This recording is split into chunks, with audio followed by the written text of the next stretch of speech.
Yeah. Yeah. It brings me back to when I was going off to college. It was the day before move-in day. And so I've got my stuff scattered all around my room. I have no idea what I'm bringing. All I know is I just know I'm moving away. Let's pack up, right? And so all of my friends had come by and said their goodbyes.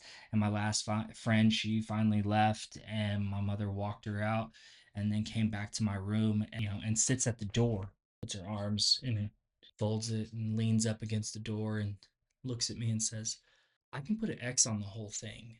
I have no idea what you're talking about. You're gonna have to give me a little bit more than that. And she goes, "Well, I don't have a lot of money, but what I can do is I can go and cancel all your classes. I can get the deposit back on your dorm, and I'll buy you a plane ticket to anywhere overseas. And what I want you to do is I want you to work in that town just enough to make enough money to move on to the next town.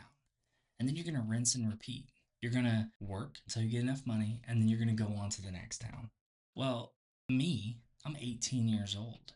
I've just been given this option for a life that, I had only dreamed of, just to travel and explore out of this small town in Oklahoma. And I looked at her and I was like, "You do realize that I leave tomorrow for college?" And she goes, "Yes, I know, but hear me out. I think that you'll learn more by doing that, by traveling and living, than you will going to college.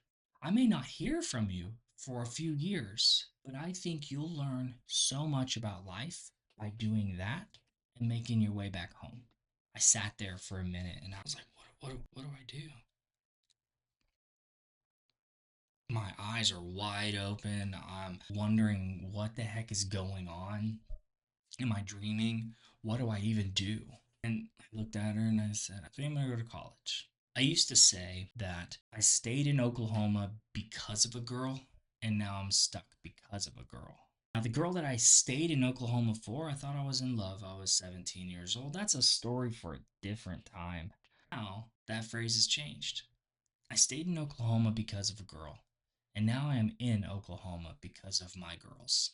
So, to answer your question, there was that specific one time where I thought, what if? Because me and my mom, we joke around, and I go, "Mom, you remember that time that you offered to take me overseas and just drop me off, basically?" And she said, "Yeah." And we kind of giggle about it. And I tell her, and this is my running joke about it, who knows what could have happened? I could be the richest man in the world if I would have gone. I could be the poorest, living in a box. I could have 7 Italian children. Where the Italian children came from, I have no idea. But that was just part of the joke. But what also could be an option as well is I'd be right exactly where I'm at right now. So, yes, I think about what things could have been different, but I try not to dwell on them because you never know. Maybe ultimately I was going to be right here in this moment to begin with. So, I wouldn't change a thing because who knows? I'd be right back where I am. And there's nothing wrong with where I'm at right now.